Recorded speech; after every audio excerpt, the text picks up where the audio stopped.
Today is July 6th, and I am testing the garage door reverse function. And I have two short obstructing items underneath the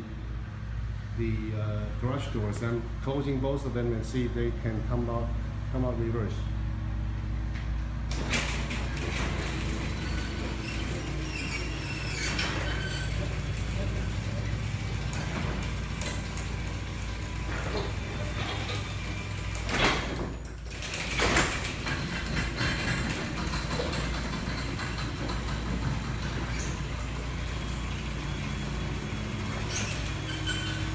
So as you can see, they both reverse, and the light is blinking as it's expected to do. And I don't know what your inspector demonstrated, but they both work in my view. Thank you.